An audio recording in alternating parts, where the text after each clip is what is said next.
12वीं का नूर दिल पे छा गया। अस्सलामुअलैकुम वरहमतुल्लाह। तो सभी देखने वालों का वेलकम है मेरे शो में जिसका नाम है लो सामो।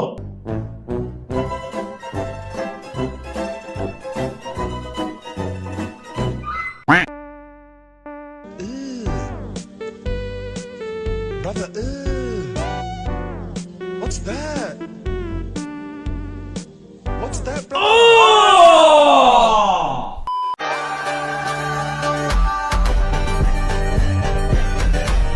अगर आपकी कदर झूठा है, ये कज़्ज़ाब है, ये मक्कार है, ये दज्जाल है।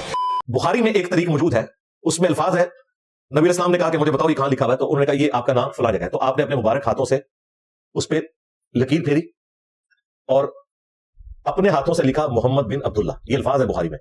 4251 नंबर हदीस है सही बुखारी में। ये मुस्लिम में मौजूद है, लेकिन जो अगले अल्फाज में बोलने लगा वो सिर्फ बुखारी में है। बुखारी में अल्फाज है कि नबी इस्लाम की हैंड राइटिंग इतनी अच्छी नहीं थी, क्योंकि आप लिखते नहीं थे ना, ये आपने मजबूरन लिखा। तो वो रावी ने ये भी नकल किया कि आप इतनी महारत के साथ लिख नहीं सकते थे जिस तरह कातिब लिख सकता है। और ये इस बात की दलील थी कि नबी इस्लाम को ये मुर्जाना तौर पर जो चीज सिखाई है अल्लाह तबारक व तआला ने, तो बस वो इसी हद तक है कि आप अलैहिस्सलाम को कभी जरूरत पड़े तो आप किसी लफ्ज को सीधा कर दें या आप उसे काउंटर वेरीफाई कर लेंगे इधर क्या लिखा हुआ है, बस दैट्स ऑल। लिहाजा जो पहली पार्टी है ना जिसका ये मौकिफ है कि इस कुरान के नज़ूल के बाद भी आप लिखना पढ़ना नहीं जानते थे और ये कोई आपका ऐब नहीं है, उनके बाद भी किसी हद तक दुरुस्त है। नबी इस्लाम के केस में ये ऐब है ही नहीं है। मेजॉरिटी मुहद्दिसीन उसी तरफ खड़े हुए हैं कि कुरान के नज़ूल के बाद भी आप अलैहिस्सलाम लिखना पढ़ना नहीं जानते थे, ये आपका मोर्चा था। अनपढ़ नहीं हम कहेंगे। और इस हदीस का वो जवाब ये देते हैं कि ये नबी इस्लाम ने जो थोड़ी बहुत ये चीज थी, ये बंदा कॉमन सेंस से भी हासिल कर लेता है। ये कोई ऐसी बात नहीं थी कि जो नबी इस्लाम को बाकायदा तौर पर सिखाई जाती है। और इस बात में वजन भी है क्योंकि उसमें रावी कहता है कि नबी इस्लाम लिखने में महारत नहीं रखते थे।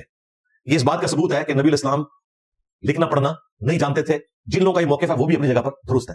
अब देखें किसी मुहद्दिस ने इसको रसूलुल्लाह की गुस्ताखी शुमार नहीं किया। मुझे बताएं, जब ये बुखारी में अल्फाज मौजूद है कि आप अच्छे तरीके से लिख नहीं सकते थे, आज की डेट में तो 295 लगा देनी थी मौलवियों ने।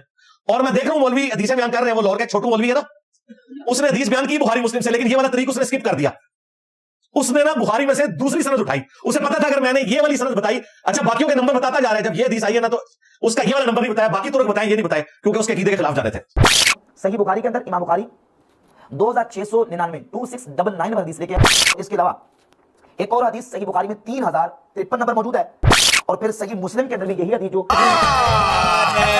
तो ये दो नंबर मैं ना फिर तसल्ली से ना सारे देखता हूँ ये क्या क्या चलाकी कहां पे कर रहे हैं। और ये वो बातें हैं जो मैं आज नहीं रिकॉर्ड करा रहा। कोई सोच रहा होगा शायद मुफ्ती तारिक मसूद साहब की वजह से मैं रिकॉर्ड करा रहा हूं। सरकार 8 से 8 साल पहले, कितने साल, 8 साल पहले ये सारी बातें मैंने रिकॉर्ड कराई थी जब कुरान की तफसीर में ये आयत आई थी। और वो मेरा क्लिप भी उस वक्त अपलोड है। उस क्लिप की हेडिंग पता क्या, नबी सल्लल्लाहु अलैहि वसल्लम की हैंड राइटिंग।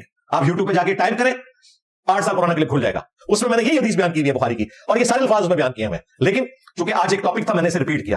कोई ये ना समझे कि इंजीनियर साहब जो है वो अभी जो है वो कोई दरियाफ्त करके ला रहे हैं चीजें, या कोई इधर से सुन रहे हैं। भाई ये इधर उधर से जो लोग बयान कर रहे हैं वो भी अधूरी बयान कर रहे हैं। मैंने उस वक्त ये बयान किया जब इनको पता ही नहीं था कि ये बातें लिखी हुई हैं। अभी भी ये वो पूरी बातें नहीं बयान कर रहे।